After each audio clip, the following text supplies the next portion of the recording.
Welcome, everyone, and thank you so much for joining us. I wanted to make sure I was totally unmuted. Hit the pause there. Thank you so much, everyone, for joining us this evening for HealthRIGHT 360's Insiders Update. My name is Kellie Hawkins. I am a Senior VP at EKA PR firm here in Los Angeles. And I've become, over the last year, the biggest fan of HealthRIGHT 360 and the work that they're doing here in Los Angeles to support some of our most vulnerable but critical and important populations that must be served. My support is also rooted in this idea and notion that everyone is entitled to a quality healthcare experience in this country.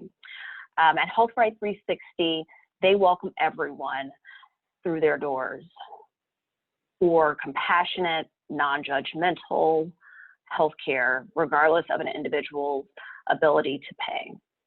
They truly believe that healthcare is a right and not a privilege. This belief is evident throughout the fabric of their programs.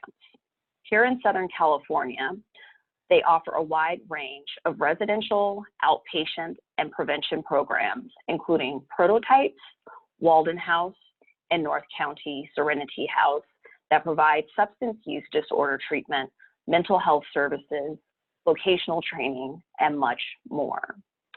Last year, HealthRIGHT 360 took care of over 40,000 people. Do you hear me? 40,000 people. 80% of who were experiencing homelessness. In addition to medical and dental clinics, they provide substance use disorder treatment in residential settings with 1,000 beds in Southern California and 1,500 statewide. Before I introduce tonight's speaker, I have a little housekeeping. During Vitka's presentation, the word chat will appear in the middle of the lower frame of your screen. This allows you to type in questions to the moderator, myself, Kellie, which will be posed after Vitka talks a little bit about the work of the organization. Without further ado, let me introduce you to Dr. Vitka Eisen, the Chief Executive Officer and President of HealthRIGHT 360. She has dedicated her life and career to supporting people and communities struggling with addiction and incarceration through integrated, passionate, and relevant healthcare. Vitka earned an MSW from San Francisco State University and a doctorate from the Harvard Graduate School of Education. She is a former injection heroin user, and she participated in the substance use disorder treatment program over 30 years ago at the organization she now gets to lead. What a testament to this organization and her resiliency. Ladies and gentlemen, Vitka Eisen, a leader and a believer. Thank you so much, Kellie.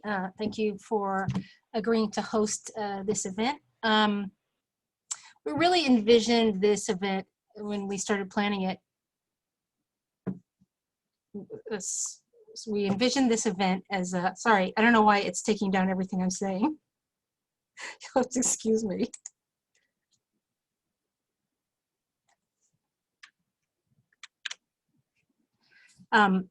Anyway, when we originally envisioned this event, we really thought about this event as being a, we'd be sitting around in a living room together, we'd having a conversation, we'd be having, snacks or hors d'oeuvres, and it would be very informal question and answer, and just really a conversation. But as in all things, we've had to really adapt. We've had to really adapt with COVID-19, and this is one of our ways of adapting. So it's a little less warm and fuzzy. It's a little less relational, which is what I prefer.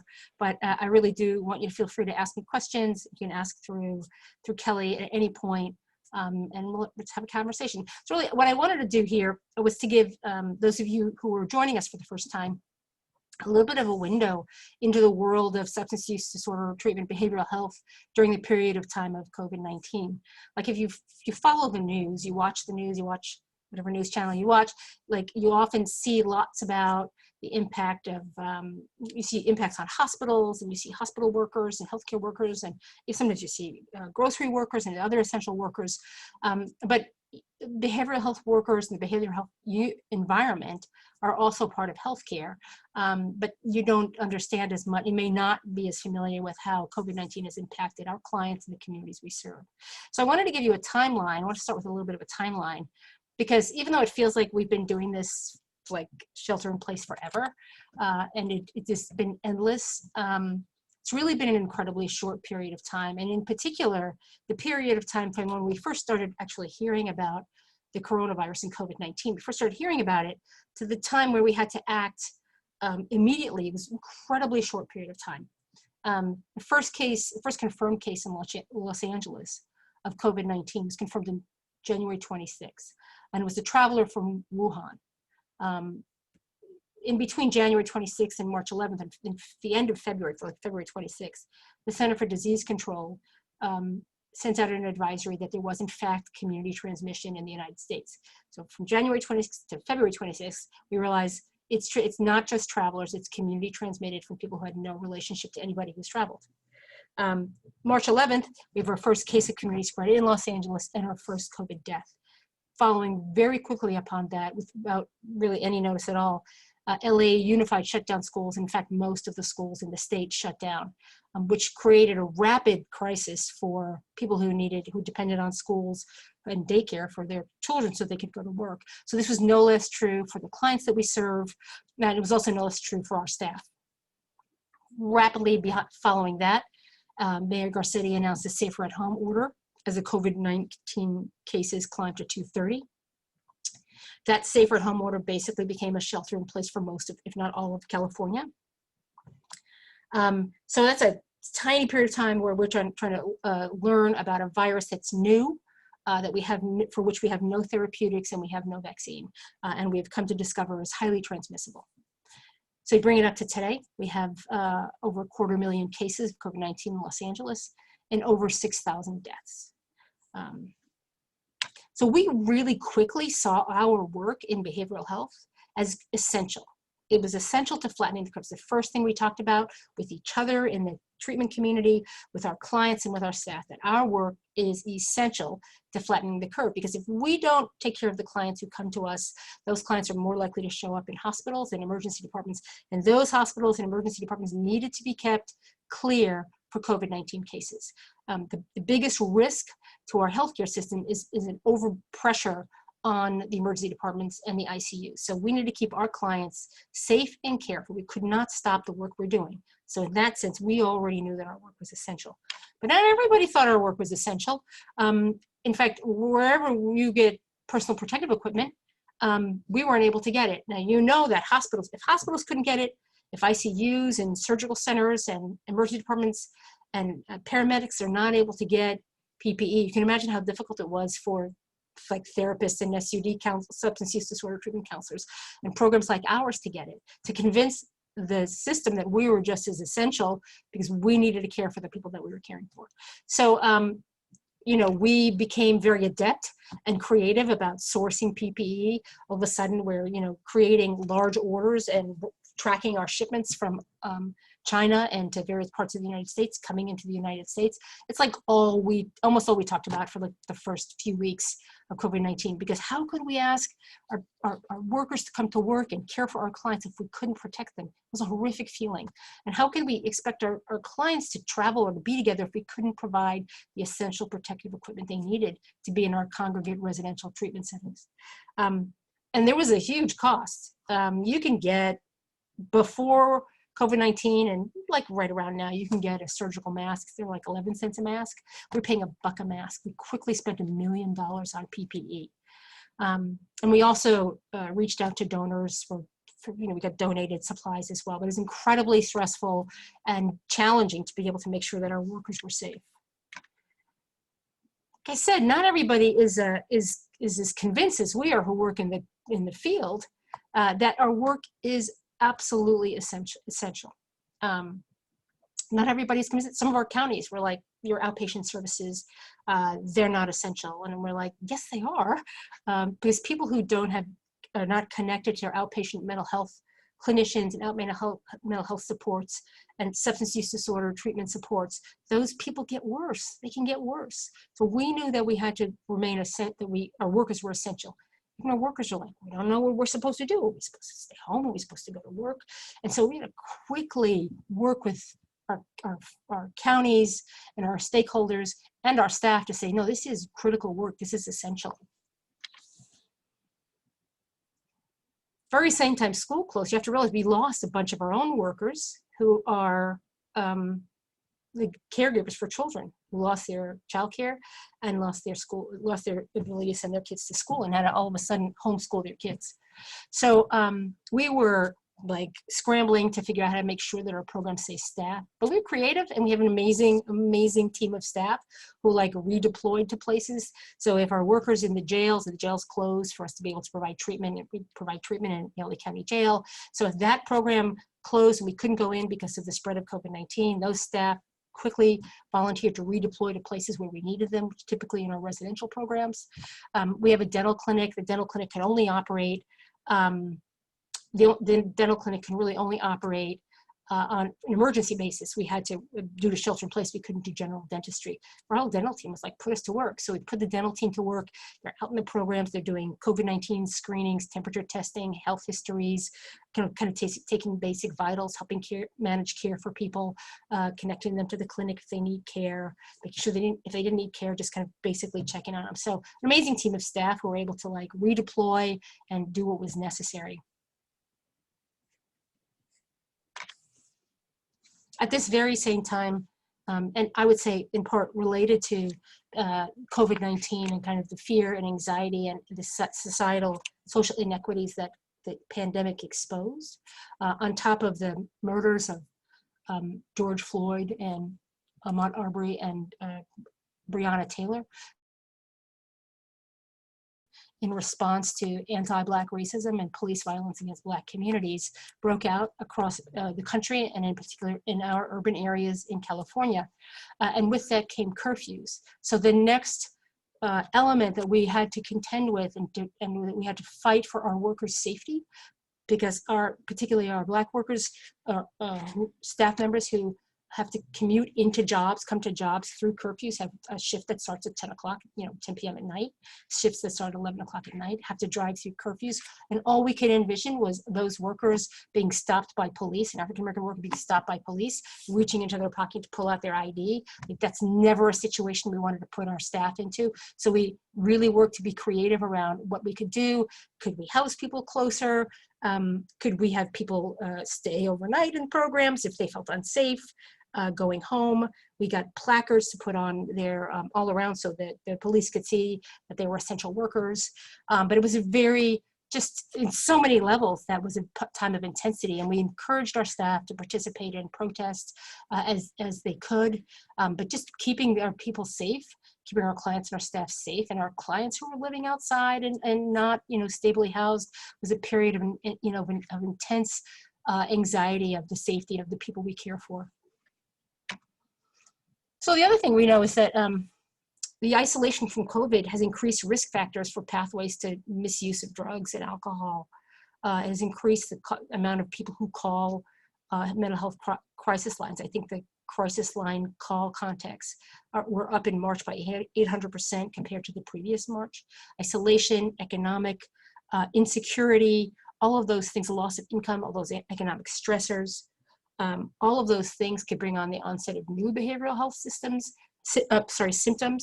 And we saw an increase in drug sales, and we've seen an increase in drug overdoses during this time. So far in the country, overdose deaths have risen on an average of 13% in 2020 so far. In Los Angeles alone, we saw in the first half of 2020, overdose deaths were up by 35%. In San Francisco, we say that more people died of opioid overdoses in this period of shelter in place from March to today. More people died of opioid overdoses than died of COVID-19. So when we say our work is essential, that we treat a life-threatening condition, and if people don't get services, we're talking about people who could very easily die from not getting care. Certainly COVID-19, if amongst many other things, it's sort of, you know, it ripped any shred of cover over racial and ethnic health disparities in this country, insofar as it had a disproportionate impact on communities of color. And when you look at this slide, you see a disproportionate impact of death on Black and Latino communities. And you can see that across the country. Look at every county. Every county has their COVID-19 health websites that show their dashboards that show disproportionate impact, in particular Latinx communities, as well as Black communities. You know, along with COVID-19 came a lot of fear. You know, it's a novel virus. Our staff were fearful. Our clients were fearful. Came a lot of social stigma. I went around to some of the programs in the beginning of the shelter, like throughout April. I had a meeting with the clients because they were super anxious because there had been somebody who just briefly came through the program who had COVID-19. And the client, that's really struck me, a client asked me, so when all hell breaks loose out there, because they were envisioning that this would lead to kind of a post-apocalyptic dystopian meltdown of society, which if California, it really did feel like it was a post-apocalyptic dystopian meltdown. But a client, he was really genuinely anxious. He's like, are you guys gonna just turn us out? We're like, never, we would know. We're here for you, and we'll keep coming here for you, and we're here to keep you safe. So that level of fear and anxiety that the clients felt in the program. There's also a lot of social stigma attached to COVID-19 on a number of levels. There was the pure racist stigma that was in no part helped by, it was in every way helped by the president referring it in every opportunity he has as the Wuhan virus, the China flu, the China virus. And so we saw an increase in racism against our Asian Pacific Islander community members and clients in the community.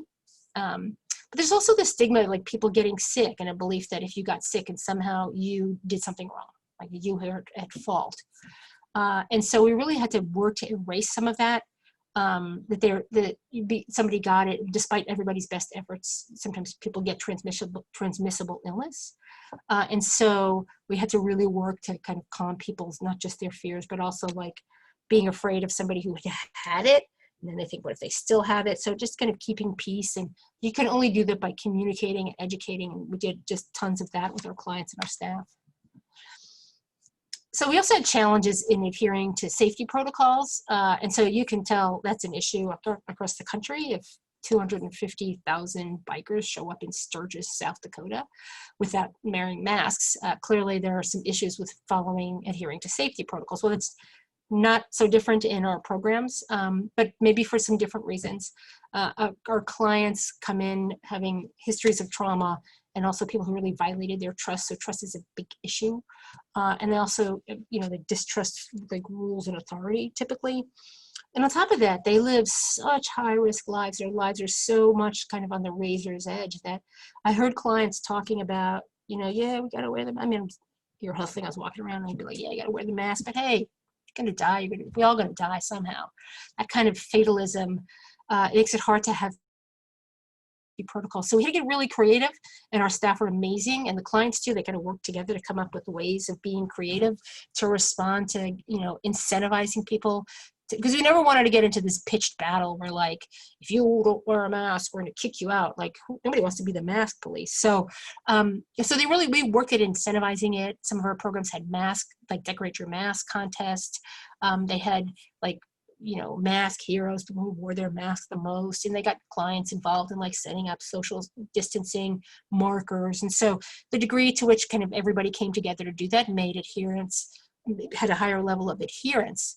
On the other hand, I mean, not on the other hand, but additionally, as people began to see more people with COVID-19 in the programs, be they staff or clients, and people realized the only reason that we didn't have mass outbreaks in these tightly congregate living environments is because we were adhering to safety protocols. We had good masking and cleaning and disinfecting protocols. And so I think people became true believers once you'd kind of experienced it. It's the thing that protected you, even though someone was in the facility with COVID, you didn't get it because a lot of people didn't get it because we adhere to these protocols. So this is our new normal, right? I mean, this is how we live. We take temperatures of everybody coming in the building. We screen everybody. Our staff wear, both. They're both masked and shielded who have close contact with clients. We put barriers up in all the places we can. We have very expensive HEPA filters in group rooms so we can move back into providing more and more services. We also had to be really creative. We had to quickly advance into telehealth, which meant that we had to make sure that our clients had the technology. So once the outpatient program started providing less services face-to-face, we quickly moved into a telehealth mode so that we could make sure we maintain connections with our clients. So we discovered not all of our clients have the technology. So here in this case is a picture of us, a donation from Verizon where we got a bunch of headsets because some of our clients live in very close quarters with other people. So, if you think about it, it's difficult to do a therapy session if everybody can hear what you're saying. And so having the privacy of wearing headsets help a lot. Finally, we think about this as, if nothing else, COVID-19, as I said earlier, it's like ripped the cover off of what had been some festering sickness in this country. And that is a sickness of structural racism, of economic injustice, of disproportionate health disparities. And so it's a time of great anxiety for many people, but it's also a time of possibility. When you've laid bare all of the problems in our society with climate and structural racism and economic disparities, income disparity. We are going to rise up and do something about it. You see that in protests around the country. You see that in large commitments on the part of many organizations to really invest in doing true equity work, racial equity and justice work, and true climate change work, climate change support work. So I believe it's a time of hope as well as it is a difficult time. I think I'd have to be that way or I couldn't do this for 30 years. And finally, I think is one indicator about 7 in 10 Americans say they've had conversations about race in the past month. And that is phenomenal. People are they're openly talking about, people of many races, not just people of color, not just African-American neighbors are talking about race and the impact of racial injustice on communities. And I think those beginnings of the conversations, we just need to turn those into action. And so with that, I will answer any questions or comments, take any comments, any thoughts you might have. You can chat them into Kellie, our fabulous moderator and friend, Kellie, and she'll send them on over to me. Sure thing. Thank you so much, Vitka. That was very informative. I think, you really touched upon critical issues that, it's not everything that HealthRIGHT 360 is doing, but it's a really unique population, those that are in need of mental health as well as substance use treatment. And so we kind of look at those as those that are suffering in silence, right? That typically may not be at the forefront of discussions that we're having around COVID-19, which is why I think was important for us to highlight those. But if others have questions about other programs that HealthRIGHT 360 does, we may have some time throughout the Q&A to touch upon those. But again, this is really an intro to the organization. It's a great way just to find out about the great work happening here in Southern California. So I'll start off with a few questions just to get folks kind of thinking. And then again, reminder to drop any questions you may have in the chat box below. Vitka, what would you say was the biggest challenge and biggest opportunity for the new normal locally? Well, initially, the challenges came, I would say, it's hard to pick the biggest because they came kind of hard and fast, one right after the other. So I can't, the PPE was a big one. It was so fundamental that you have to be able to provide. You can't ask people to do something without providing them without providing them the equipment and to do the job. And it was not like our staff weren't willing to do it either, right? But they were willing, but you can't ask people to do that. So the biggest initial challenge was that.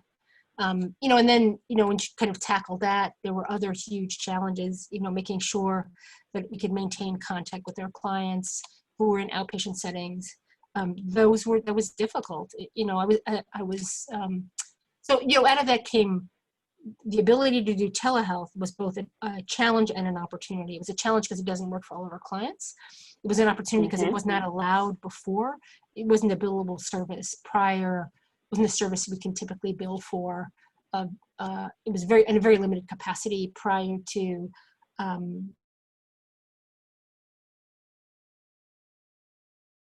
health, telephone or telehealth services, video services actually work really well for them, that it really does truly meet them where they are instead of having them come to you. So it was both a challenge and an opportunity. Another one of the opportunities was many of the clients who come into residential treatment are also on methadone. Now, because we're not a direct provider of methadone services, we usually work with the methadone clinic. And so the rules around methadone are kind of bizarre insofar as you have to, particularly people who are newly on methadone, have to show up at the clinic every day to pick up their dose of methadone every day, 7 days a week. And they need it every single day. And so we were quickly granted approval, the methadone clinics were granted approval by the Drug Enforcement Agency to let everyone have what are called take-home, so they can take home up to 2 weeks worth, and sometimes 30 days worth. And so that was great on so many levels, because in the best of circumstances prior to COVID-19, it's really difficult to get clients at methadone clinic every day because you have to take staff out. You have to drive people to the clinic, and the clinics are settings with people who are in kind of varying degrees of desire to like stop using drugs or use drugs. And sometimes it's kind of their old associates that they don't want to be around. So it's a big distraction for our clients, and often a challenge to go to the methadone clinic. So instantly being able to take the methadone home was amazingly helpful. A weird thing about methadone is a physician can prescribe methadone from their office for chronic pain. You can pick up the prescription at your pharmacy, but that same physician cannot prescribe methadone to treat your other health condition, substance use disorder. You gotta go to a very special clinic. So anyway, having some flexibility around at least the take-homes was a big deal. Great. What financial impact has the pandemic had on the organization? Well, as I said, we did have to spend $1 million.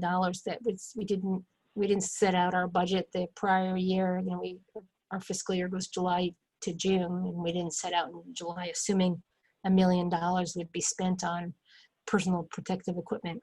And on top of that, even as we move to the new normal, adding HEPA filters to group rooms. HEPA filters are wildly expensive. Getting some temperature scanners, like more high quality temperature scanners, all those things are massively expensive. So, our development team or philanthropy team did an amazing job of fundraising to support some of that.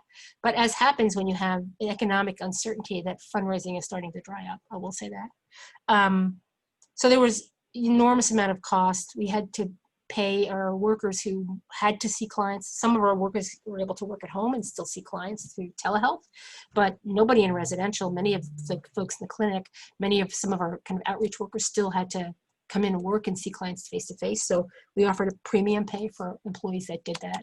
So there's all these unanticipated costs that we've had to live with. Even workers who furloughed because they had childcare issues, we continued to pay their health insurance and hold their jobs for them. So all of those are like pretty significant costs over time. But we want to be able to retain the work. It's so hard to get the workforce and to get everybody trained and committed and working together. We want to make sure that we can get them back as soon as possible. No, certainly, and glad you all were able to do that during this time. A lot of organizations are challenged with the current social climate, right? Here in the country, in our state, and in our own cities and communities. How has HealthRIGHT 360 responded to this reckoning or change, and how, in terms of COVID? You know, what has COVID pretty much brought to light as it relates to some of the social inequities? So there's some fascinating things we can learn from COVID-19. While there are still many people without housing in California, where there was a will, there was a remarkable effort made to get people who were living outdoors into shelter, into housing of some kind, be it renting hotels. There's no reason why we couldn't have done that before. Like that really, we still have people who are unsheltered, but that number's dropped. We have deployed, the systems have deployed lots of hotel rooms to get people into hotels, thousands. So that could always have been done. It makes clear what we believe to be true all along. It makes clear that that could always have been done if there was a commitment to do that. And, I think we have an opportunity to fight to make sure that those people are never turned out onto the street. So I think we're acting now to talk about what's the next step to keep those people sheltered, because now, while maybe no one personally claims responsibility for those individuals' homelessness, at this point our counties would be turning people out of the street. They'd be now the people making people homeless. And so I think we have an opportunity for cities and our counties. I think in terms of rethinking what police do and what they shouldn't do, we are actively involved. In fact, I sit on at least one of the steering committees. We're actively involved in conversations around alternatives to using police for things that really people in the community, behavioral health workers can do and do better and do safer.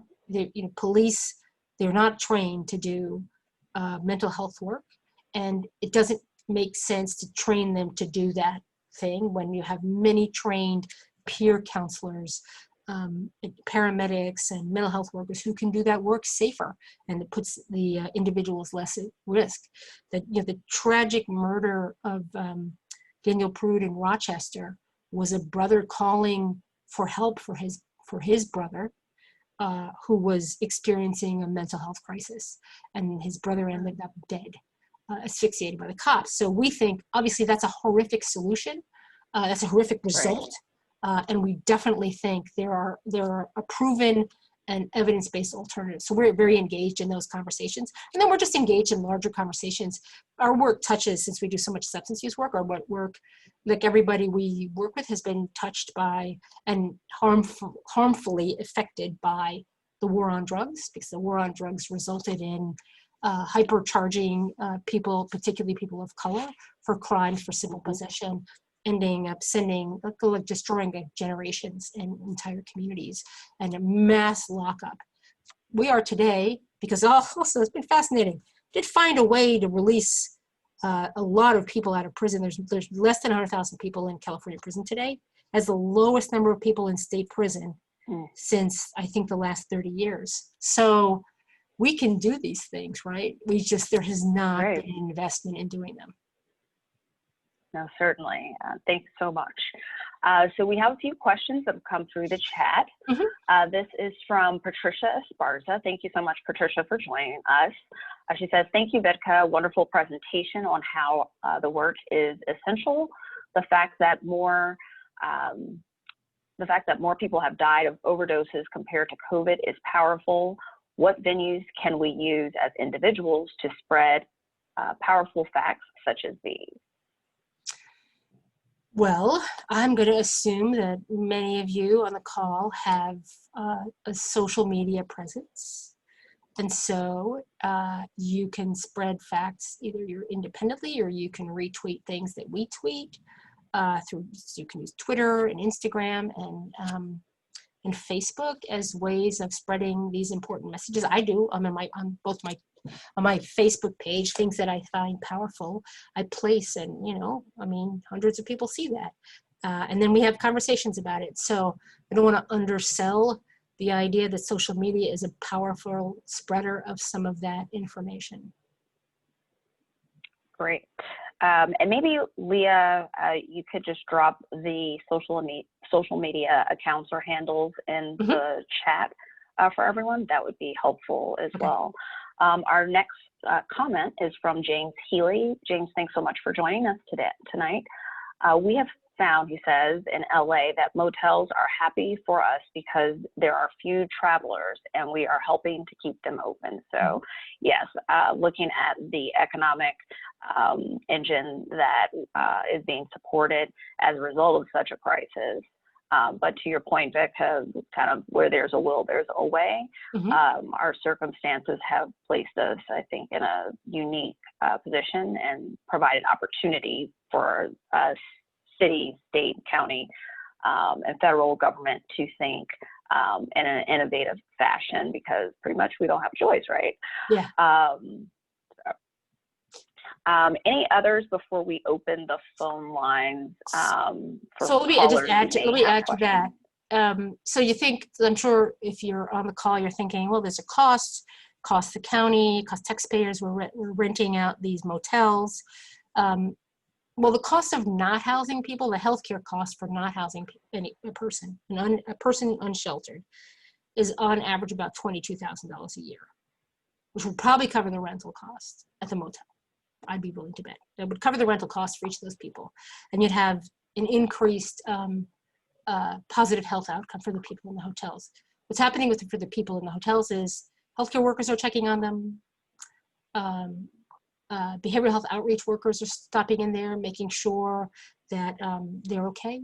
They're bringing them meals. So those things although those things have a cost, the upside to that is you have a decreased risk of people getting sick and getting sicker and sicker and not being cared for, which is expensive to the system. On so many levels, there's so many positive social impacts of housing people and making sure they have the resources that they need. The things that are troubling, if not from a moral perspective, I mean, people, those of us who work in this world do it for mission purposes. And so, it is gut-wrenching and horrifying when I drive by like shanty towns and tent encampments.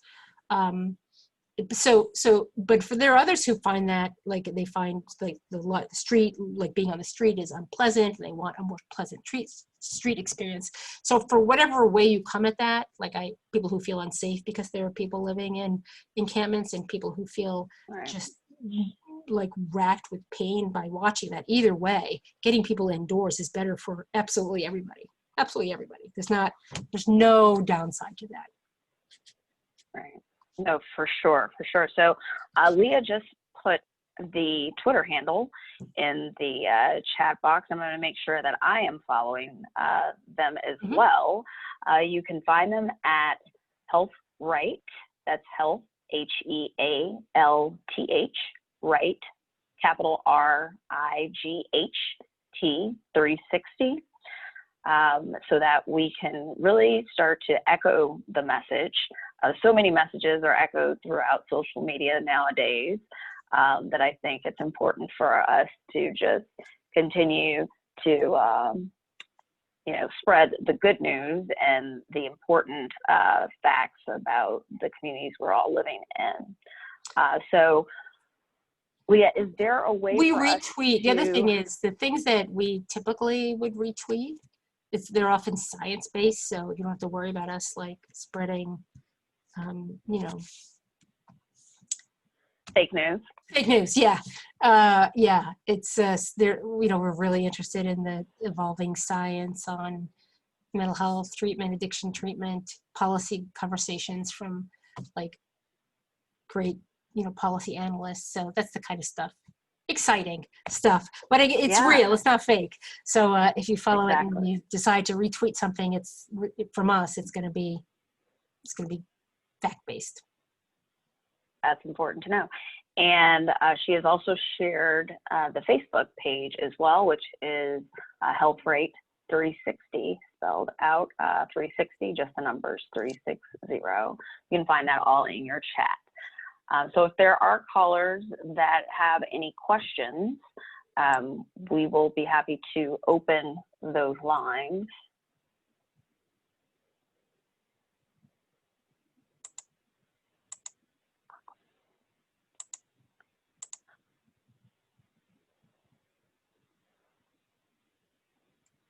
All right. if you do have a question, just speak your name and your question.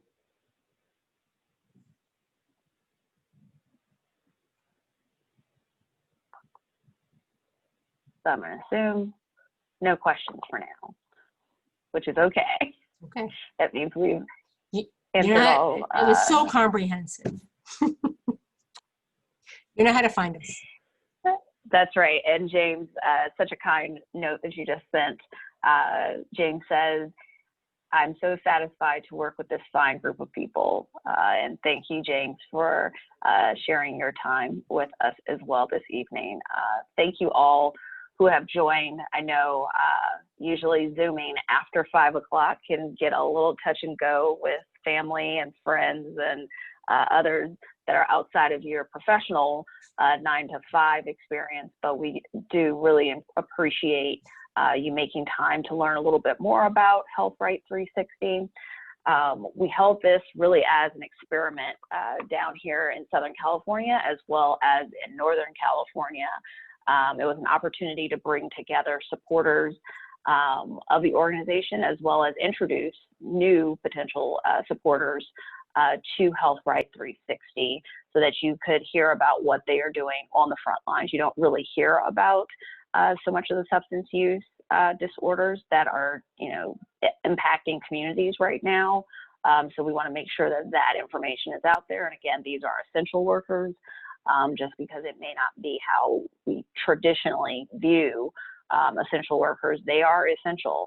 So if you would like to be more involved or have any feedback for us, please contact Christina Quick, who is the Director of Philanthropy, and it's just been extremely helpful at, bringing additional information on the organization to the communities here in Southern California. You really have a great team there, Vitka. It's been a pleasure.